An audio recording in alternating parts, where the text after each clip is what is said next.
Olá, estamos ao vivo? Então, pessoal, da última vez que a gente se reuniu, nós comentamos para as pessoas poderem estar falando aquilo que elas querem para poder estar como pauta, né? O que é que vocês querem que eu fale mais da área da beleza? E muitas pessoas pediram para falar sobre coloração e principalmente falar sobre coloração de grávidas. Como faz com as grávidas? Então a gente vai estar falando um pouquinho hoje. A galera já está entrando, que legal! Então assim, falar um pouco sobre a coloração para grávidas também, como que lida com esse momento, a importância disso, de cuidar bem, né? Pessoal, que bacana! Obrigada, gente! Ai, que legal! Tem muitos amigos aí, ai, que legal! Vamos estar falando de um assunto bem bacana, porque a mulherada não deixa de ficar sem colorir o cabelo, né? Então, vamos lá. O que é colorir um cabelo? Né? Colorir um cabelo. Colorir um cabelo é depositar pigmento. Então, depositar pigmento, como é isso? Depositar o pigmento.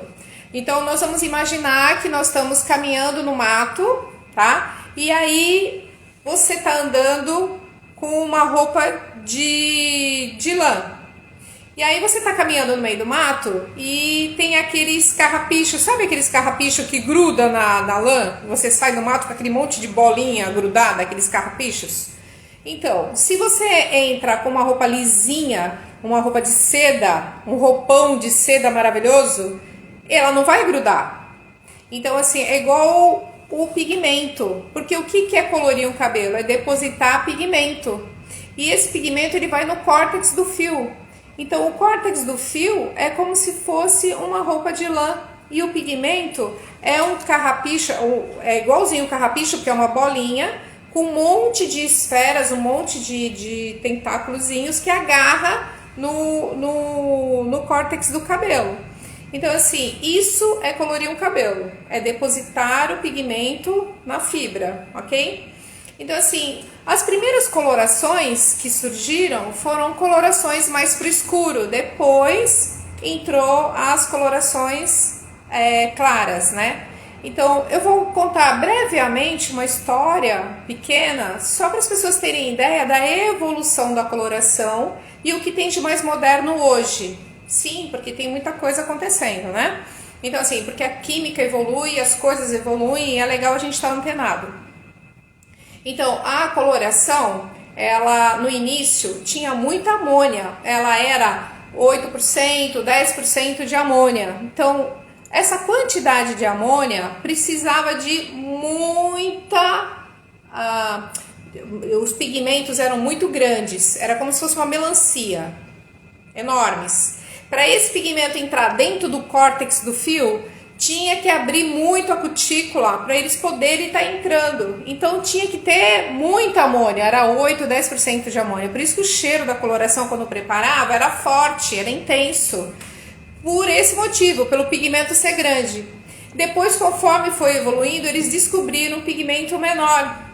Então, com esse micropigmento, com um pigmento pequeno, uma pequena abertura, ele já entrava para agarrar no córtex do fio e ficar depositado, né?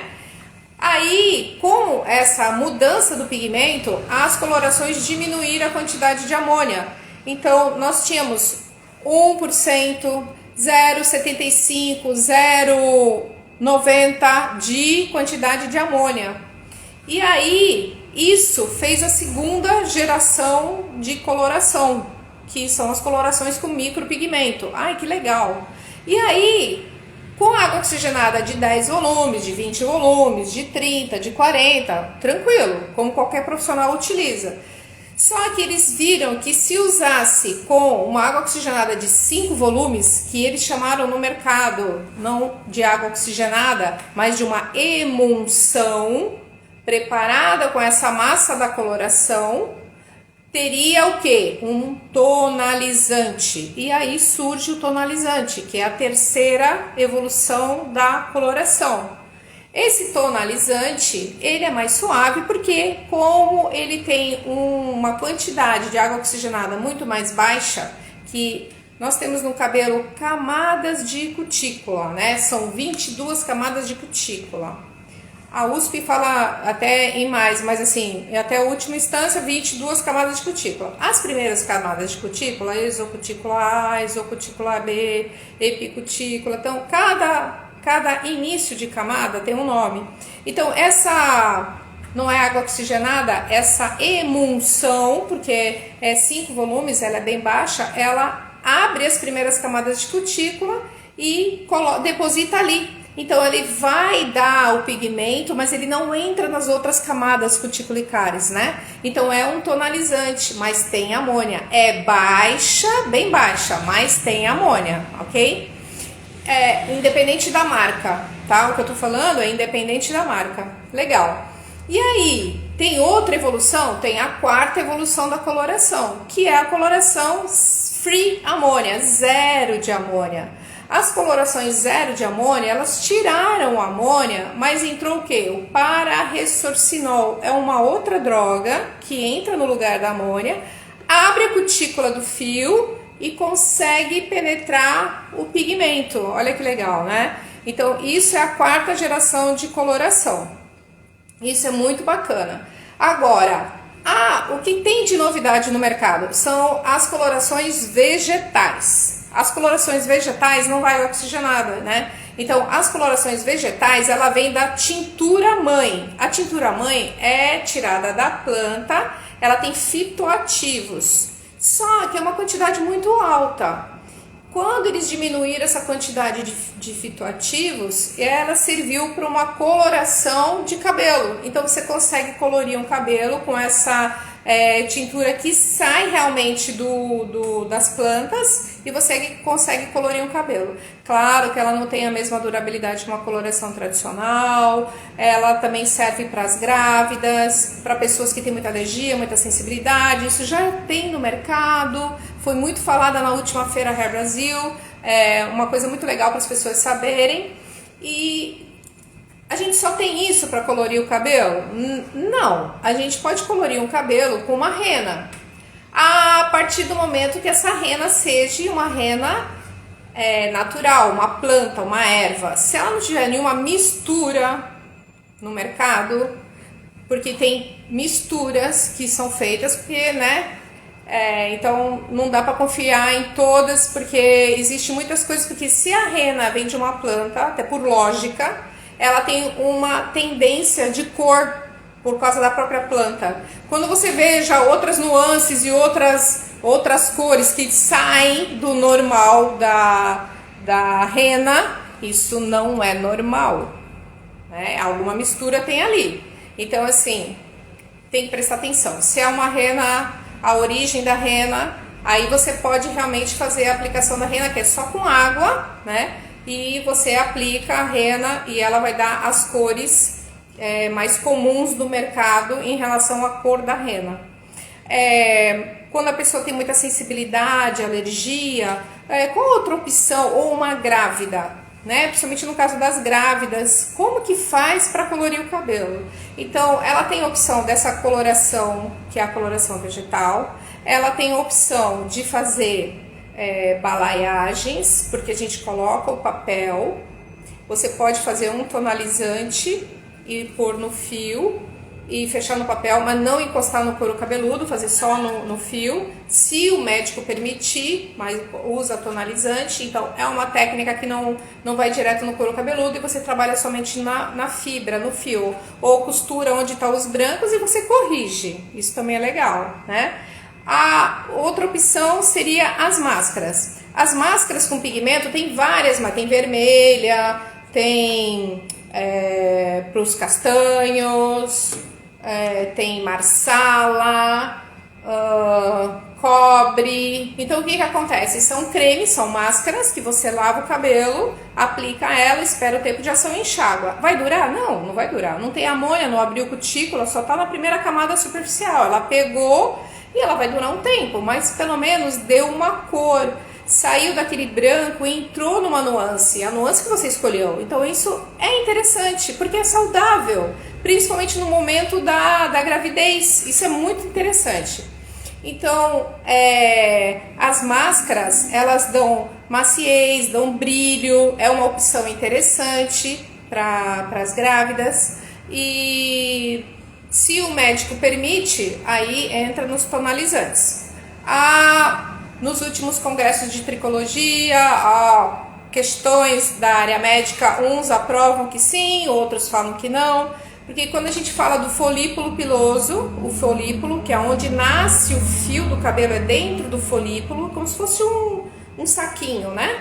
Então, assim, no final desse saquinho, ele tem um monte de veinhas, que essas veinhas estão em contato com a corrente sanguínea. Então, tudo que se coloca no cabelo entra na corrente sanguínea, né?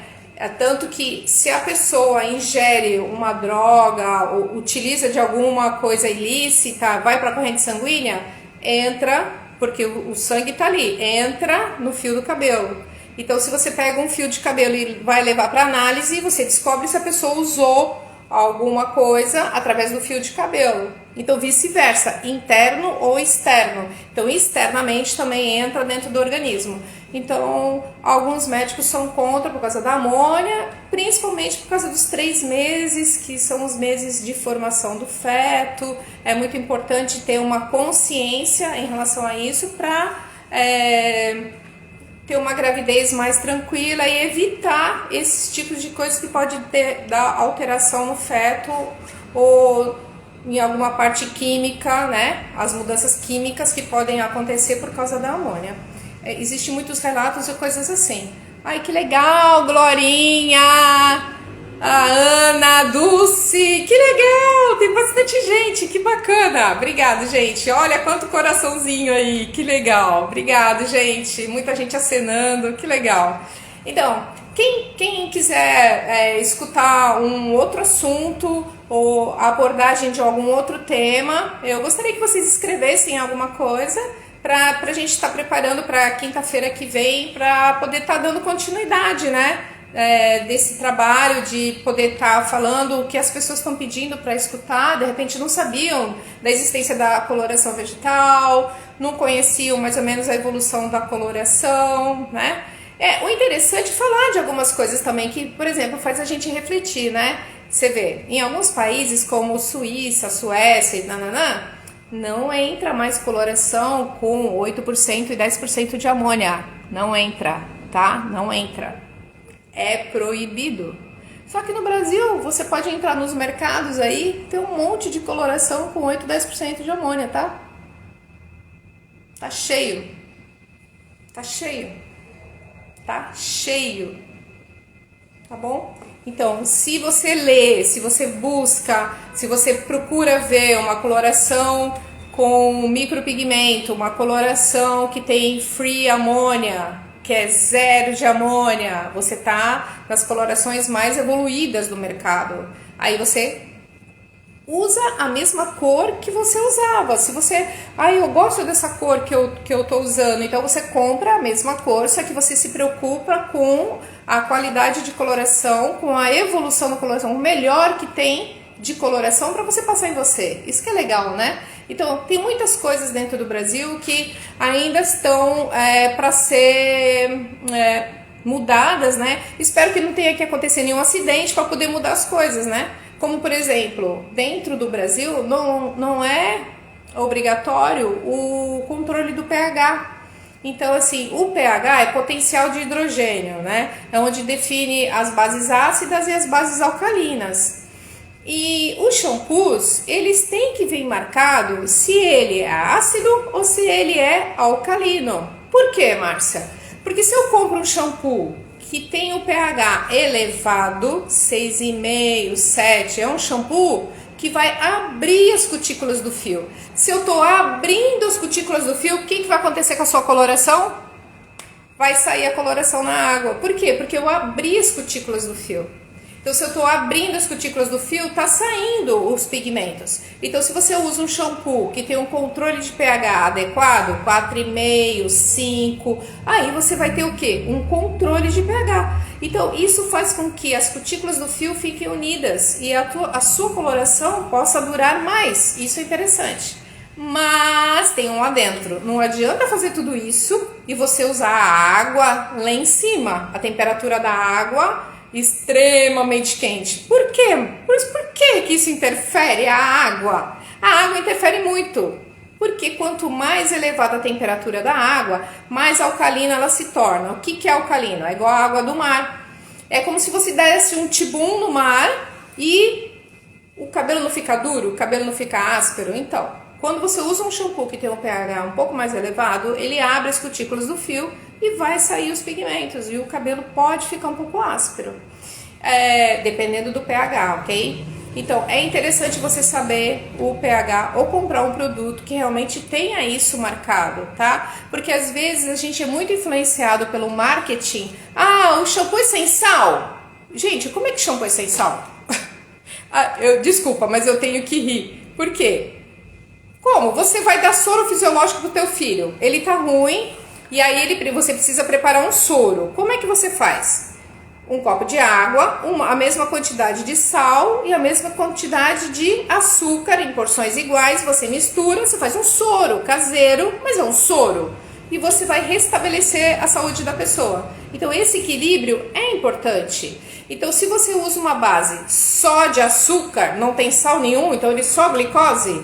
Então se ele é só glicose, ele é só uma base, cadê a outra base? Cadê o equilíbrio? Então isso não existe. Então tem que realmente ter o controle do pH, tem que realmente ter o equilíbrio naquilo que você está aplicando no cabelo. Ele pode ficar, por isso que eu passei esse shampoo, ele ficou mais oleoso? Sim. Por isso que eu passei esse shampoo, ele ficou mais ressecado? Sim. Então é importante você também entender isso, porque não adianta o profissional passar uma coloração maravilhosa, fazer um trabalho incrível, se chega em casa, põe a temperatura de água lá em cima, abre as cutículas do fio. E aí o que acontece? Os pigmentos saem. Não tem lógica, isso não tem como evitar. A temperatura da água tem que ser trépida, nem quente nem fria. Então a temperatura da água temperada, isso faz com que a coloração dure mais, ou o alisamento, ou a mecha, não importa. Quando eu falei de fazer papel, quando eu falei de fazer para as grávidas, fazer a técnica do papel, a gente pode fazer o papel com os tonalizantes, com cor. Não com pó descolorante, tá? Não foi isso que eu quis dizer, não. Eu só tô voltando atrás, porque quando eu falei papel, eu quis dizer com coloração, com tonalizante, tá? Em grávidas e em crianças, fica aqui um alerta, tá? Não pode se usar pó descolorante. Isso vem escrito no próprio produto. Não aplicar em grávidas nem em crianças. Só que o que a gente mais vê no Instagram, no Facebook, em todos os lugares... Crianças com mechas, crianças com... Gente, onde é que está a legislação? Onde é que está o direito do consumidor? Onde é que está a responsabilidade da mãe, ou do pai, ou do profissional? Há que se ver que existe... Todo mundo pode fazer, todo mundo entende de tudo. E onde é que estão os profissionais? Então, assim...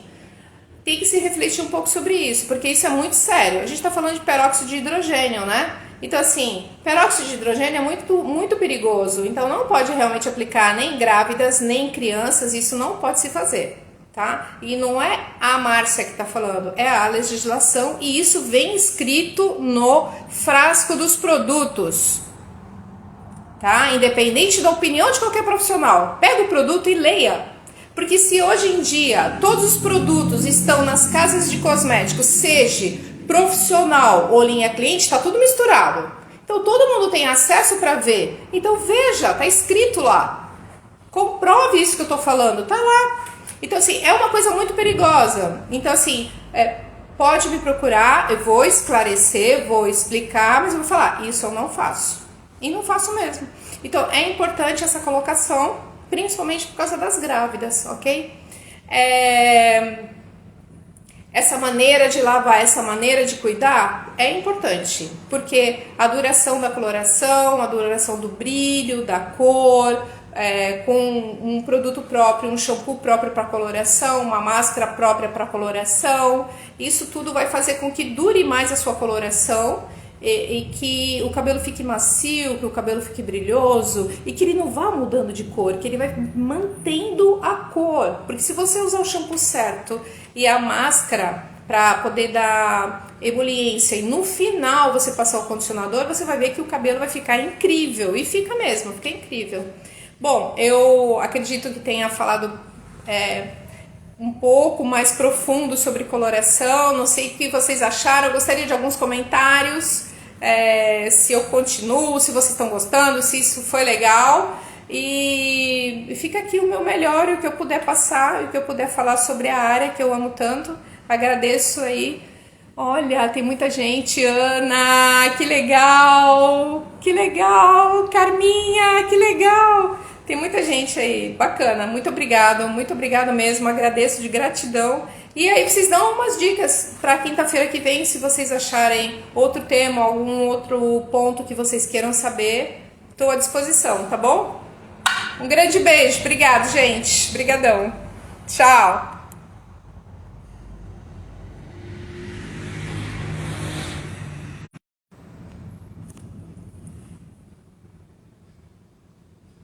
Nossa, eu não sei desligar isso.